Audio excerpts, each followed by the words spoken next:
Ауzu биллахи минашшайтанирражим. Бисмиллахир-рахманир-рахим. Ассаламу алейкум, урматтуу мусулмандар, урматтуу телекөрүүчүлөр. Qala rabbi shrah li sadri yassir li amri wahlul 'uqdatam min lisani yafqahu qawli. Auzu billahi minashshaytanirrajim. Bismillahir-rahmanir-rahim. Nahmaduhu ve nusalli ala rasulihil karim. Өткөн сабагыбызда ошол хуснул хулук, кулук мүнөздүн жакшылыгы, мусулмандын сыфаты деген темада сөз кылганбыз. Ошонун уландысын Кудайым буйруса иншалла айтсак, Аллах Таала Куранда айткан: "Астагфиру билlah, валау кунта фаддан галидал қалб лам фад мин хавлик." Эгерде эй Мухаммад пайгамбар, эгерде сен таш боор, мерез, жүрөгүң катуу болгондо, адамдар, сахабалар сен айланаңдан качып кетет эле дейт. Пайгамбарыбыз жүрөгү жумшак адам болгон. Пайгамбарыбыз мээримдүү адам болгон. Пайгамбар ушундай отуруп адамдарга сүйлөгөндө жылмайып сүйлөйт эле. Бардык адамдар Мухаммад пайгамбарыбыз мени эң жакшы көрөт деген сезимде калышчы да. Пайгамбарыбыз ушундай улуу адам болгон. Алла Таала пайгамбарыбызга буйруган: "Сен ошол ыймандууларга, мусулмандарга мээрим канатыңды жазгын, мээрим канатыңды төшөгүн, аларга сен мээримдүү болгон" деп пайгамбарыбыз ошол буйруганда. Ошондой Аллах Таала Куранда дагы айткан: "Астагфиру билlah, васбир нафсака ма'аллазина ядуна раббахум билгадат ва ширдина вajha ва ла та'ду айнака анхум туриду зинатал хаятид дуnya ва ла тути' ман агфална қалбахан зикрина ваттаба хава ва кана амруху фурута." Аллах Таала айткан пайгамбарыбызга: таңда жана кечинде Аллага ибадат кылган, Аллага сыйынган bir бечара адамдар болгон. Ошол асхабу суффа дейт. Бүт ошол туугандары, башкалары кубалап жиберген, сен динди кабыл алдың деп кордук көргөн кедей адамдар болушкан. Мына ошолор сен ошолор менен бирге болгон. Таңда жана кечинде Аллага жалбарып сыйынгандар менен, Аллага дуа кылгандар менен, бечаралар менен бирге болгон. Бул дүйнөнүн жыргалын, жакшылыгын каалап, капырларды ошол мага баш ийбеген, өз шахват нафсин кандыруу менен алек болгон ишшектен ашкан кафырларга сен баш ийбей, мусулмандар менен, бечаралар менен бирге болгон деп Кахф сүрөсүнүн 28 аятында Кудай Таала пайгамбарыбызды эмне буйруган. Ошол аяттан кийин да пайгамбарыбыз ошол сахабаларга келип, бүгүндөн баштап менин каным дагы, жаным дагы, тилим дагы, тишим дагы, өлүгүм дагы, тирибим дагы, тилим дагы, көзүм дагы бардыгы силер менен бирге болот деп пайгамбарыбыз сахабаларга мээримин төгүп, өмүрү өткүчө ошол мээрим канатын жайып, мээримин төгүп, пайгамбарыбыз бул дүйнөдөн өмүр сүрүп кеткен туугандар. Ошондой эле пайгамбарыбыздын хадистерине токтоло турган болсок, وعنه قال رسول الله صلى الله عليه وسلم: أكمل المؤمنين إيمانا أحسنهم خلقا وخياركم لنسائهم. Ошо Абу Хурайра радиаллаху анху сахаба айтып атат, пайгамбарыбыз айтты дейт. Пайгамбарыбыз айтыптыр: силердин ыйманы эң бир толугурагыңар, ыйманы эң бир күчтүүңөр, ыйманыңар эң бир кемелиңер, эң бир толугуңар, не дептир пайгамбарыбыз? Ахсанухум хулукан. Ошол кулук мүнөзү жакшы адамдардын ыйманы толук болот дептир. Ыйманы күчтүү адам болор болбос байлык үчүн, болор болбос бийлик үчүн кыйкырынып, өкүрүнүп, адамдар менен мушташпай, мындай бир сабырдуу болуп, бул дүйнө убактылуу дүйнө. Кааласак да өтөбүз, каалабасак да, бай болсок да, кедей болсок да, кул болсок да, падыша болсок да, Кудайга ишенсек да, ишенбесек да, Кудайга сыйынсак да, Кудайды сөксөк дагы, миллион, миллиард, триллионду кучактасак дагы, кайырчы болсо бир күнү өтөбүз, өлөбүз. Бул дүйнө өтүп кетүүчү нерсе. Ошого ыймандуу адам анча-мынчага кейбей, сабырдуу болуп, жүрөгү жумшак болот экен да туугандар. Хиярукум линисаихим. Пайгамбарыбыз айтыптыр: силердин эң жакшыңар аялдарыңарга жакшы мамиле кылганыңар дептир. Пайгамбарыбыз ошол айткан: эң жакшы адамдарга аялдарын сыйлай алат. Эң бир акмак, жүрөгү мерез, ташбоор адамдар аялдарын коргулат. Мен силерге караганда аялым менен аялдарым менен жакшымын деген да пайгамбарыбыз. Ошого аялдар биздин апабыз, аялдар биздин тайэжебиз, аялдар биздин аялыбыз, аялдар биздин кызыбыз, аялдар биздин тайнебиз, аялдар биздин чоң апабыз. Куранда дагы Мариям деген Мариям энебиздин атында бир сүрө бар. Аялдар деген дагы сүрө бар. Ошого пайгамбарларды дагы аялдар төрөгөн. Мухаммад пайгамбарды дагы аял киши төрөгөн. Аялдарды сыйлашыбыз керек. Кыргыз айтат го зайыптар деп. Зайыптар деген ошол арабтын даиф деген сөзүнөн чыккан алсыздар деген. Аял киши алсыз. Аял киши троллейбус айдаганга болбойт. Аял киши оор жүктөрдү көтөргөнгө болбойт. Аял киши Россиядагы суук базарларда турганга болбойт. Аял киши керек болсо Дордойдо да суук базарларда турганга болбойт. Колдон келишинче эркектер ошол аялдарды багып, алар ошол медицина жаатында, мугалимдик жаатында кызмат кылса болот, бирок оор жумуштарда эмне эркектер биз кылышыбыз керек. Намысыбызга келишибиз керек. Аялдарды сыйлашыбыз керек. Мына пайгамбарыбыз эмне дептир? Силердин эң жакшыңар аялдарга жакшы мамиле кылганыңар дептир. Аялдарды сыйлашыбыз керек. Аялдарды сыйлашыбыз керек, урматтуу мусулмандар. Дагы ошол пайгамбарыбыздын хадистерин токтоло турган болсок, Ван Айша радhiyallahu anha قالت سمعت رسول الله صلى الله عليه وسلم يقول إن المؤمن لا يدرك بحسن خلقه درجة الصائم والصائم القائم. Караңызчы, урматтуу туугандар, урматтуу мусулмандар.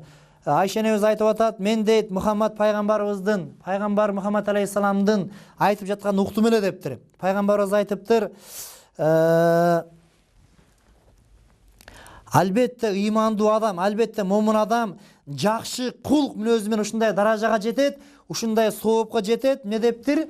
Күндүзү кечке намаз окуган, түнү менен тахажжуд намазын окуган адамдын сообуна жетет дептир да.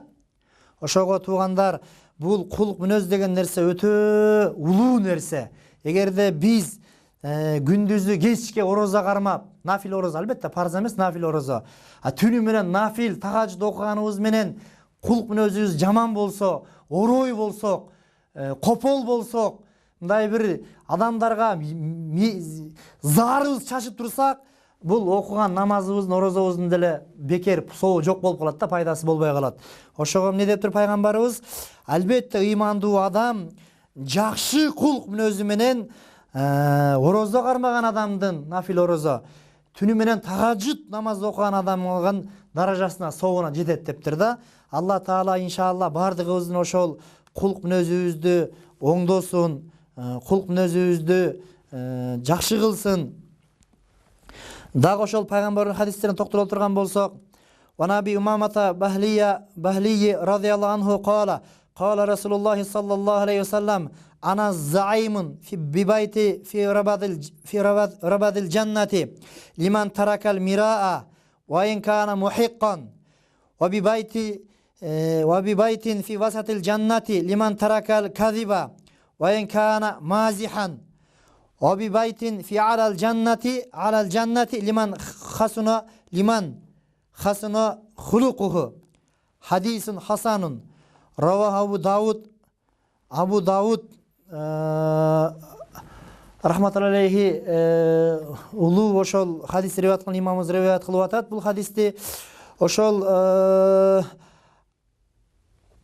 Аби Умамата деген, Бахлия деген сахаба, улуу сахабалардын бири айтып атат. Пайгамбарыбыз Мухаммад алейхиссалам минтип айткан дейт. Пайгамбарыбыз эмне деп айтыптыр? Мухаммад алейхиссалам айтыптыр, мен бейиштин босогосунда, бейиштин кире беришинде, бейиштин ошо босогон аттаган деле ушундай бир үйдү убада кылам, бир адам үчүн, талаш тартышты таштаган адам үчүн дептир. Вайынкана мухиккан, эгерде ошонуку туура болсо дагы талашып, кыйкырышып, өкүрүшпөй талаш тартышты таштаган адамга эмне дептир пайгамбарыбыз?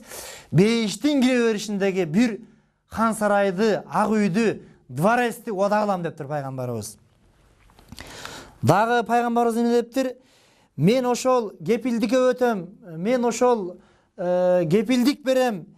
Бир адам үчүн эгерде жалган сөздү таштаган болсо, тамашалап болсо дагы дептир. Туугандар, тамашалап дагы жалган айткан туура эмес да. Тамашалап дагы жалган айткан туура эмес. Бир байкуш кишини мындай болуп калыптыр деп тамашалап жалган айттың. Ал андай эмес, жүрөгү ооруйт да. Ошого жалжаңдап эле көп эле сүйлөй берген болбойт. Тамашаны дагы ошол жалган тамаша айткан дагы эмне шариатыбызда дурус эмес. Дагы ошо пайгамбарыбыз айтыптыр, мен кепилдик берем, кепилдикке өтөм. Ошол бейиштин эң бир төрүндө бир ак үйдү, төрүндө бир хан сарайды убада кылам. Кайсы бир адам үчүн? Кулк мүнөзү жакшы адам үчүн дептир. Пайгамбарыбыз, туугандар, ал киши пайгамбар болгон, пайгамбарыбыз улуу адам болгон.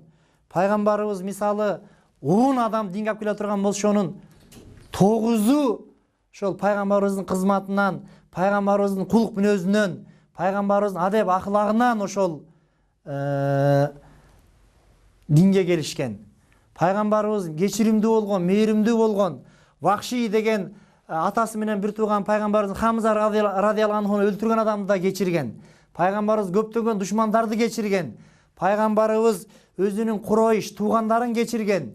Меккени пайгамбарыбыз келип алганда, фатых жеңиш менен келгенде бардыгы Мухаммад өлтүрөт бизди деп коркушкан. Ошолордун бардыгын пайгамбарыбыз кечирген. Пайгамбарыбыз 10 адам динге келип отурган болсо, ошонун 9-у пайгамбарыбыздын кулк мүнөзүнөн, пайгамбардын кызматынан келген. Алалалала деп эле сүйлөп коюп анан кийин кулк мүнөзүбүз начар болсо, ал өтө коркунучтуу, туугандар. Эл биздин даватыбызды, эл биздин кылган насаатыбызды укпай коет. Мунун тили эле сүйлөйт, өзү жаман деп. Ошого бардыгыбызга эмне Алла Таала ошол кулк мүнөзүбүздү оңдосун, тилибизди оңдосун, жүрөгүбүздү оңдосун, каныбызды оңдосун, жаныбызды оңдосун. Бардыгын Аллах Таала иншалла оңдосун. Кулк мүнөзүбүздү жакшы кылсын. Ошо пайгамбарыбыз жаңы пайгамбар болуп келгенде пайгамбарыбызга көптөгөн жалалар жабышкан да. Сен эмне биздин ата бабабыздын сыйынып келген мына 360 Меккеде таш кудайлар болгон, идалдар болгон, буттар болгон. Ушуга эле сыйынабыз. Сен каяктагы жалгыз кудай таап келип атасың сен бизге деп арабтар язичник, мушрик болушкан. Пайгамбарыбызга өтө чоң бир жалаларды, дооматтарды жабышкан пайгамбарыбызга. Сен сыйкырчысың деген, сен жиндисиң деген, сен келесоосуң деген, сен көзүң ачык деген, айнып калгансың деген ар кандай бир жаман дооматтарды жабышкан.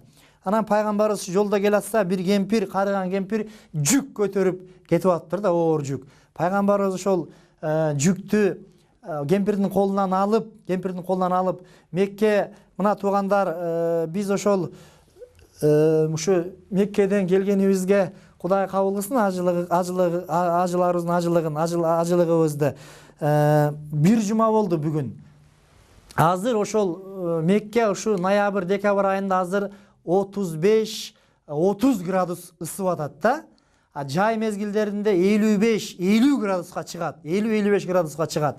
Ana ошондой ысыктын күнүндө пайгамбарыбыз баягы кемпирдин жүгүн алып, Мекке ажыларыбыз билет, баргандар билет, биздин жердей болуп түз эмес, бүт тоо таштын арасында.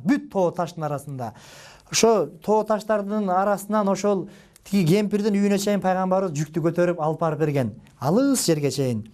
Анан тиги кемпир пайгамбарыбызга эмне дейт? Айланайын балам, сага бир нерсе айтайын. Меккеде бир Мухаммад деген жигит 40 жашта экен. Ошол элдин бардыгы мен пайгамбармын деп бүт жамандыкка чакырып атат. Элдер айтып атат, сыйкырчы деп атат, жинди деп атат, келесо деп атат, айнып калган деп атат. Ошо кишинин сөзүн укпагын айланайын. Эң бир жакшы насаатым ушул, сага ыраазымын дейт да.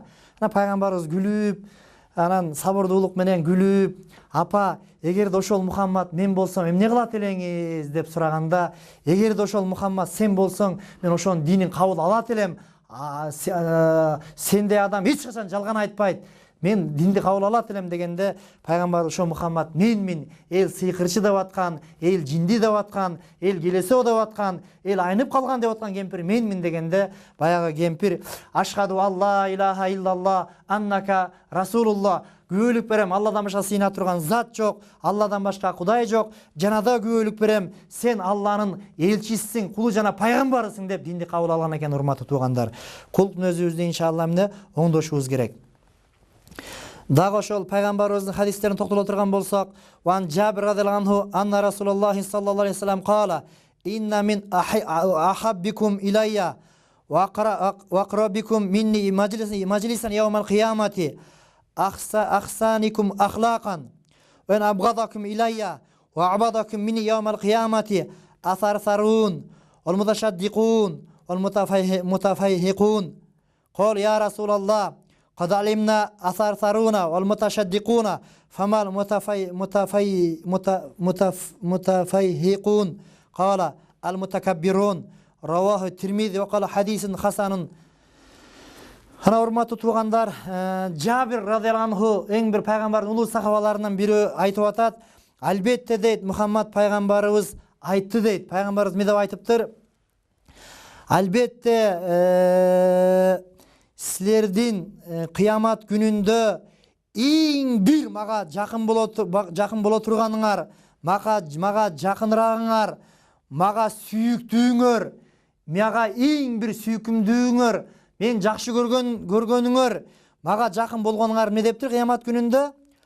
Ахсаникум ахлакан, кулук мүнөзү жакшыраагыңар, мээримдүү, боорукер, кичипейилдериңер, орой, корс, сараң, мындай бир шүмшүгүңөр эмес, кичипейил, ак көңүл, жүрөгү кенениңер дептир пайгамбарыбыз. Машалла. Ва абгадакум илайя ва абадакум мин яумал кыямати. Жана мага эң бир жаман көрүнгөнүңөр, мен силерди кайсыңарды жаман көрөм дептир пайгамбарыбыз кыямат күнүндө. Жана менден алысыңар, мага жакпаганыңар, мага сүйкүмдүү эмесиңер, менден алыс болгонуңар кыямат күнүндө асарсарун дегени ошол тантык бир болбогон эле сөздөрдү сүйлөп, өтө эле бир куучирен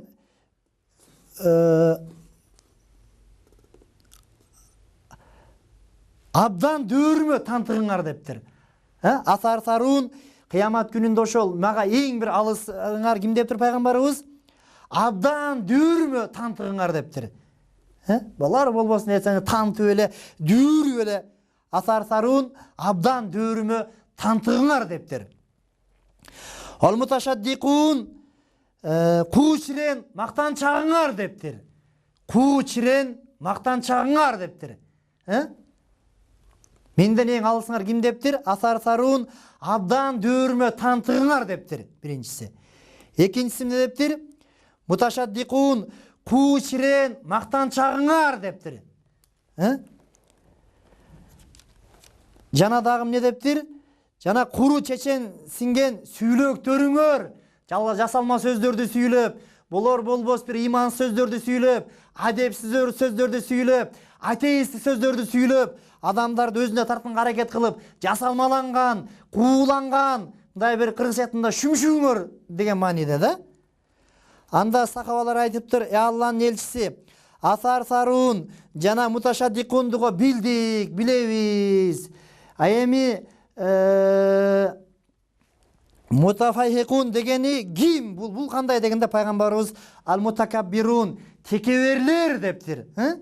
Элди өзүнө теңсенбеген текеберлер, өзүн бир кыйын сезгендер, кутургандар дептир. Ошого туугандар, бул дүйнө убактылуу дүйнө. Байлыкта сыноо, бийликте сыноо, жакшылыкта сыноо, жамандыкта сыноо, ооруда сыноо, бардыгы сыноо. Ошого биз бул дүйнөдө ошол кутуруп кетпей, мындай бир кичипейил болуп, мээримдүү болуп жашашыбыз керек. Аллах Таала Куранда Ар-Рахман сүрөсүндө айтат: "Хал жазал ихсан илла ихсан." Жакшылыктын сыйлыгы, жакшылыктын жазасы эмне дейт? Бир гана жакшылык дейт.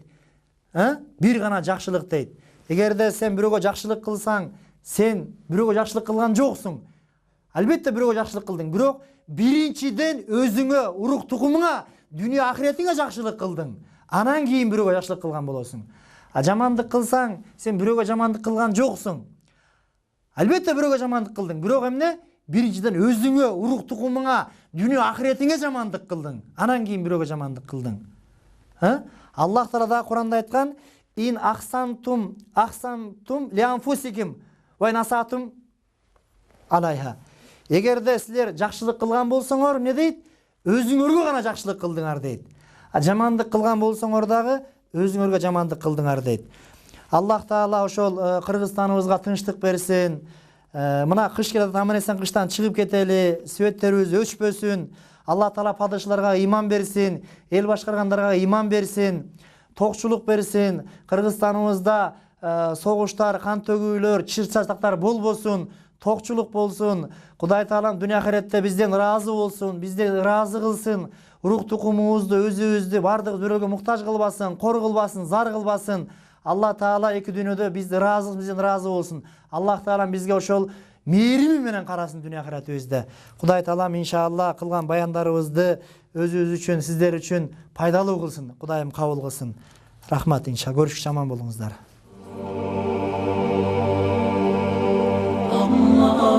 Allah